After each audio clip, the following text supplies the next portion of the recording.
right, in this video, we are going to practice receiving and depositing a payment. The exercise is going to be over here on the right-hand side, and this is a part of our basic level ProAdvisor certification course. If you would like more information about it after we do the exercise, there is a link below in the description. So let's go ahead and dive right in and see what we're going to do today. Great news! You just received 2 checks in the mail. One is from Jeff's Jalopies and the other is from Cookies by Kathy. Both are paying off their outstanding bills in full. You now need to mark their invoices as paid and deposit the money in the bank. In this exercise, you are going to practice 2 different ways to find the invoice. This is just for demonstration purposes only. You can record a payment either way. You will need to be in the sample company to do this exercise. If you are not sure how to get into the sample company or get your own free QBOA account, be sure to click on the link below in the description. I have the sample company pulled up here on the left-hand side. This is the dashboard. So let's get started with the exercise. So here is the first way. We'll use the plus new button to find Jeff's invoice. We're going to click on the plus new button and then select receive payment. That plus new button is here on that top left-hand side of the sample company. Click on that, and then under customers, you're going to select receive payment.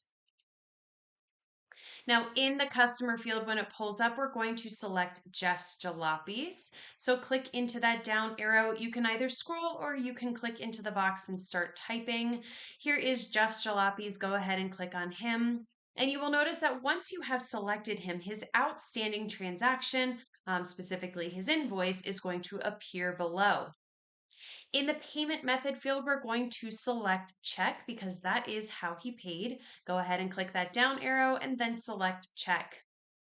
Now, if you knew what the check number was, you would enter it here in that reference number field. We don't have that information, so we're just going to leave it blank. You need to ensure that the deposit to field is showing as undeposited funds. Now, as a note here, it may make sense to put this as checking, but it should be undeposited funds because it has not physically made its way to the bank. And so the undeposited funds is a holding account until that happens. So make sure this says undeposited funds. Under outstanding transactions, we're going to click on the checkbox to indicate that the invoice is being paid.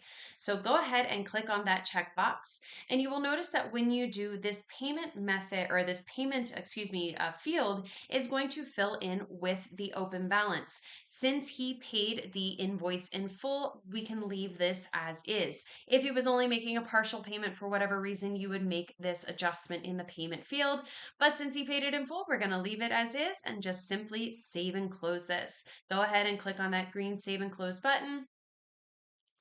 And now let's do the receive payment. Oh, there you go. You see its receive payment has been saved. Now that we have done the one for Jeff, let's do it for Kathy as well. Let's do it the other way. So to do this, we're going to find her invoice in the sales center.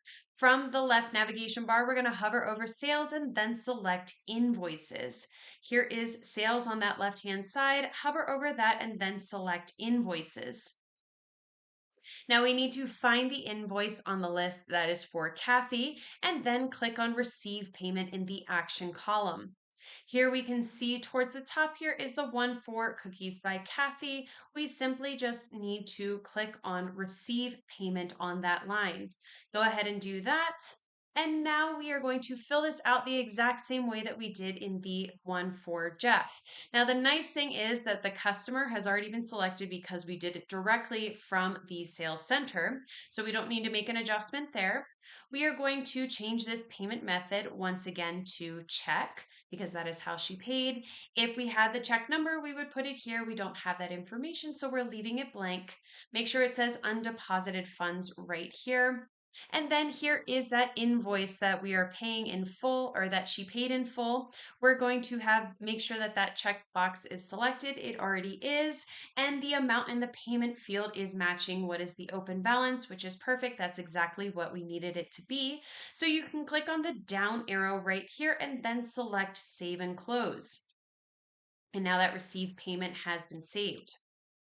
So now let's deposit those 2 checks into the checking account. Let's say that Craig has made the deposit into the account, and so now we need to record that bank deposit. We're going to once again click on that plus new button and then select bank deposit. That is up here again, that plus new button. In the other column is bank deposit. Click on that. And then we're going to click on the checkbox next to the 2 payment transactions that we just received payment for. That is the one for Jeff. Click on that checkbox, and then the one next to Cookies by Kathy. Click on that one as well. And then we're going to just simply click on the down arrow next to Save and New to select Save and Close. That is down here. Go ahead and click that down arrow, click on Save and Close. And now we have recorded the bank deposit for those 2 checks. If you liked this exercise and you want to do more like it, or you want more information about that basic level ProAdvisor certification course, be sure to click on the link below in the description. And I will see you in the next exercise.